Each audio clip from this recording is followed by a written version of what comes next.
lihat orang kafir dia diceritakan Allah bahwa mereka mendustakan para rasul. Makanya tadi mereka tidak mendustakannya dalam konteks apa? Paham ya? Mereka mendustakan dalam konteks apa? Ya sama, Nabi misalnya ngendikan wong sing ning omahe ngrumat asu. Iku malaikat gak par-par. Lan ibadahe ditolak pangeran dihapuskan sekian hari. Mau ana cerita ngombeni asu di sepuro, saiki ana cerita ngrumat asu. Masalah, malaikat saja tidak mau dekat.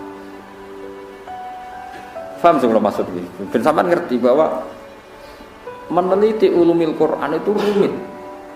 Dan itu butuh ulama. Ulama saja jangan hanya baca tapi punya tradisi ahwal. Nak kowe maca tok iku gendeng. Kaya wong maca tafsir Sawi, bariku maca tafsir Jalalain terus diperbandingkan tafsir Ibnu Katsir. Kalau dia tidak punya ahwalil ulama, malah jadi setan. Keman ta'alama bila sayyidin fa sayfuhu setan. Makanya ada cerita unik. Jadi ulama di sini ya rada unik, ya rada beling tapi belingnya ulama. Ana ulama jenenge Akmas, wis gak priyayi, nang masjid klambine dicoplok. Barang klambine dicoplok niku guntingi bulu ketek. Napa cara mriki kelek niku? Pokoke bulu ketek, itu guntingi. Temenan ning jero masjid gak klambenan. Sing pas iku ana mubalek pidato. Zaman itu Akmas itu terkenal lah populer. Terkenal. Oleh pidato ini haddatsana ngene ini termasuk haddatsana Akmas ngene terus cerita fadilah salat macam-macam. Terus jarene Akmas, kamu jangan mendengar mubalek itu, dia itu bohong. Terus setelah itu mubalek itu enggak tahu kalau itu Akmas. Ala tastahiyya syekh, kamu apakah enggak malu di depan orang banyak di masjid? Napa guntingi bulu ketek di depan umum? Mbok yo diisin barang. 5 ada. Kenapa saya harus malu? Ana fi sunnatin wa anta fi kisbin. Termasuk sunnah, termasuk fitrah adalah guntingi bulu ketek. Ana fi sunnatin. Kowe bodoni. Kok bisa saya ini mubalek, saya ini pidato. Anal Akmas. Kowe muni haddatsan al Akmas, anal Akmas sing jenenge Akmas yo aku iku. Kowe muni muridku aku ora kenal kowe. Ini penting kula aturaken karena sekarang orang itu meneliti Islam itu tidak pakai guru. Sehingga cara memahami dia tentang nahi mungkar atau tentang amar ma'ruf, tentang apa saja itu tidak punya ahwalal ulama. Makanya kalau menjadi ulama tradisinya selain memegang beberapa literatur atau marojek kitab-kitab sahihah, al-kutubus sahihah, juga ada ahwalal ulama. Ahwal itu satu perilaku konsensus yang diyakini antar ulama. Ya, saya ulang lagi, yang diyakini antar apa? Diyakini antar ulama. Ini penting kalau aturaken. Karena ulama itu punya guyonan banyak yang kita tidak pernah tahu. Misalnya begini. Ana wong senengane ngrasani wong. Nah, kowe santri amatir terus ngrasani wong itu dosa ngene. Tapi ulama itu punya pikiran begini. Ana wong misalnya jadi lonte atau maling, sudah dirasanane wong sak desa. Gara-gara kesalahannya sering dirasani dia jatuh, enggak dihormati di masyarakat situ. Nah, ulama udah takoki, ngrasani hukume piye, Mbah? Ya dosa. Lah jenengan nonton tiyang ngrasani kok gak mbok loroi. Ciri utama maksiat itu adalah dia jatuh. Lahum fid dunya khizyun. Pasti karena dia lonte atau dia maling atau copet. Pasti Allah mentakdir ciri khas maksiat itu diantara hukumannya adalah jatuh di dunia dan jatuh di akhirat. Dan awal kejatuhan adalah jadi gunjingan atau dirasani wong akeh. Bagaimana Anda bisa mengharamkan sesuatu yang menjadi hukumannya Allah Subhanahu wa ta'ala? Ini ulama. Sehingga dia ya tetap kalau tanya hukumnya ngrasani wong piye? Ya dosa. Tapi jenengan ana ngrasani kok menengahi. Ya menengahi. Ya ora mesti nerangno ndek, tapi kula ulama ngerti. Maksudnya iku ya pancen khase kesalahan ben dadi rasane wong ben jatuh. Lho umpama saiki ana lonte utawa ana maling, ana koruptor, gak ana sing beritakno, gak ana sing ngrasani, terus ora salah piye? Paham sih kula maksud? Lha itu uniknya Rasulullah itu kadang nek ana ngrasani diseneni. Ojo jeng kowe aja ngrasani dosa. Tapi kadang Nabi yo ngrasani. Ana wong bulet ngono. Senengane apik tapi wong bulet jare Nabi bi sa'aful asyirah. Wong kok eleke.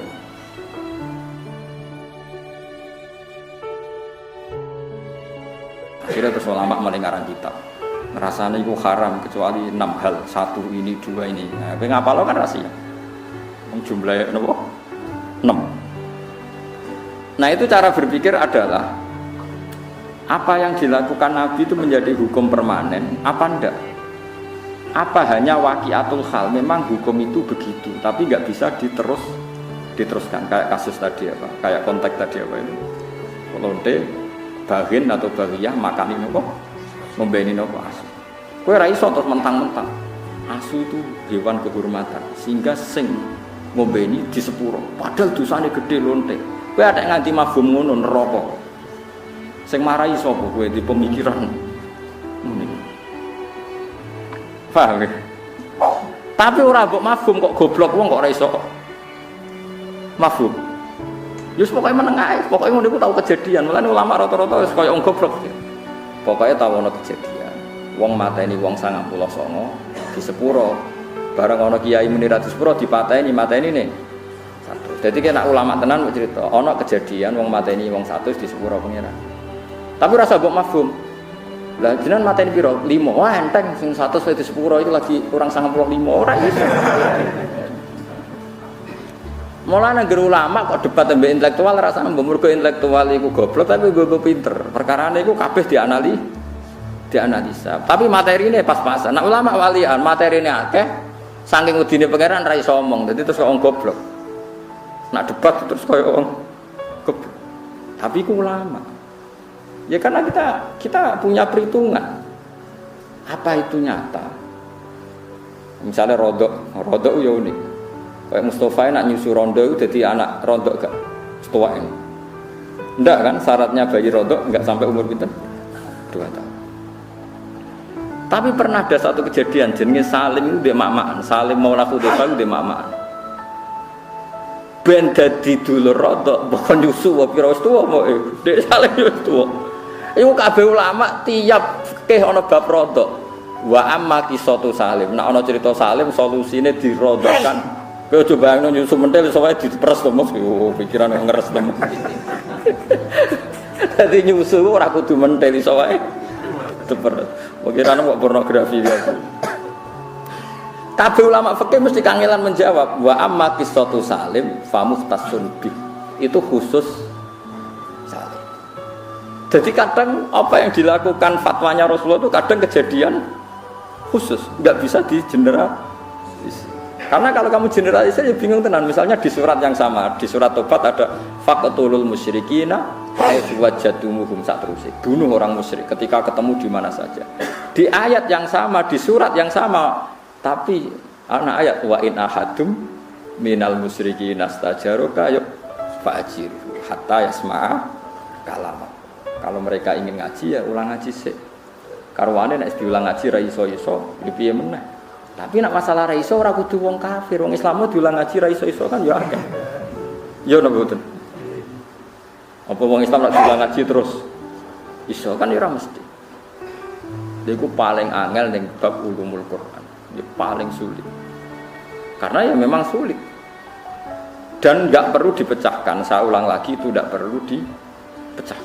Ya sudah, kita tidak tahu kita yaumil kiamah, enggak apa-apa. Daripada kayak keputusan biru, satu orang sanggih keputusan.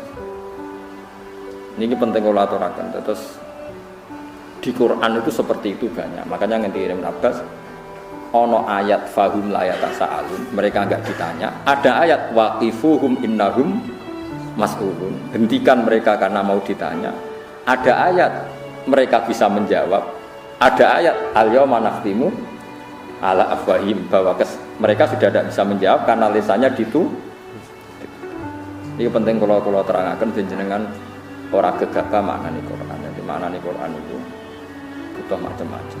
Termasuk sing dibutuhno paling angel itu ahwal ulama. Ampun jenengan dari ahwal itu ya ahwal niku perilaku ulama.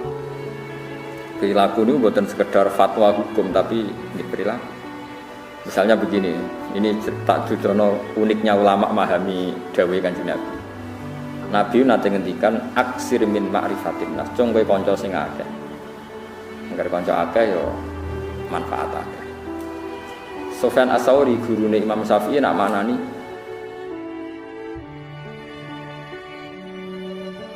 maknane aksir min ma'rifatin nas maknane aklid kowe iku nak kancanan sithik wae aja akeh kok saged wong hadise akeh kok ngongkon sithik ya maksudnya nek kancanan wong macam-macam kok terus kecewa nek kecewa dadi entuke ono sithik terus ditakoki mbek murid dalile napa nak maknane ngoten ya dalile gampang kowe kancanan akeh tujuan apa iki kersane kathah silaturahmi kowe kecewa mbek wong sing kenal tambah sing ora kenal ya mbek sing kenal kowe ngrasani wong to nyakiti wong mbek sing kenal ta sing ora kenal ya mbek sing kenal berarti kenal wong akeh potensine dosane wong ganggu wong akeh ngrasani wong akeh kula mau ora kenal Mustafa kan ya ora tau miso ya ora tau kecewa berhubung kenal napa kecewa wahal tungkirun nas ilaman ta'rif kowe ora bakal kecewa mbek wong kecuali wong sing misalnya kowe darani tanggamu sombong kenapa mbak rani sombong mergo kenal bareng kenal ketemu ra nyopo sombong ketemu wong gledak-gedek ra takok misalnya kene ning Jakarta ono wong gledak-gedek ra kenal kowe mbak rani sombong to ora ana cah ayu kowe kenal mbok jak kenalan ra gelem kowe darani sombong tanggaku tak jak kenal ra gelem artis sing ra kenal kowe ya ora kenal kowe jute ora mbak rani sombong mergo mboten apa itu ulama Nabi dawuh aksir min ma'rifatin nas ndekne maknane aklil min ma'rifatin itu kan enggak gampang orang punya pemaknaan seperti itu enggak gampang butuh sekian ribu hadis yang dia hafalkan sehingga dia tahu yang dimaksud tradisi Nabi itu seperti itu belum lagi di masa ilafigiyah di masalah-masalah fikih Imam Syafi'i kecil ketika umur 15 tahun 16 tahun itu menjadi mufti itu mau dites ngene tok mbek gurune ini rumakno tenan Nabi nate dawuh ngeten wes wong pinter kaya apa nak maca teks hadis ora ngarep paham nak ora ngerti ahwalnya Rasulullah la tuharrikut ta'ira min wakanatiha aja geman ngobahno kurungan manuk nggih aja geman nak manuk ning kurungan iku mbok obahno wis ngono tok Nabi ngendikan manuk nak ning kurungan di napa sangkar itu aja obahno mesti pikirane wong kan sakake manuke lagi ngantuk kok diganggu utawa piye lah pokoke lha opo obahno tujuane tapi Imam Syafi'i wong alim alama gurune mbak yo wong alim oleh maknane ngeten karena fil jahiliyah di zaman jahiliyah niku wonten tradisi kalau mau pergi itu tes-tesane iku manuk dak kok kurungan terus digusah dibuka posisi kurungan tapi lawangnya dibuka nak digusah mi bernganan berarti lunga iki mubarak lunga ini berkah bahasa Arabe manuk toir itu bahasa Arab maknane napa manuk nak digusah melayu ngiri berarti lungane gak barokah lah Nabi itu melarang orang pergi atau orang bisnis berdasar mibere manuk lah itu disebut qalu innama ta'irukum ma'akum inna tatoyarna jadi wong Arab itu tatoyur itu membuat keputusan penting berdasar terbangnya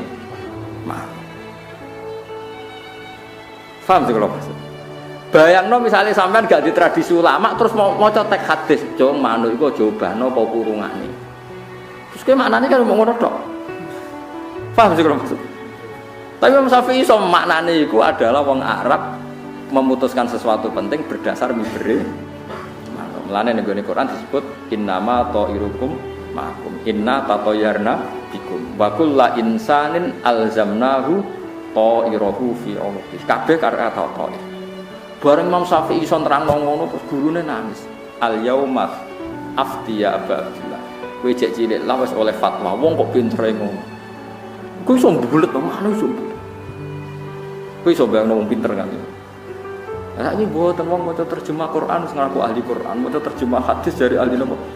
Waduh gobloke ra karo. Kula sering ditantang debat iki mboten purun, ora level itu piye, ora ku nerangno.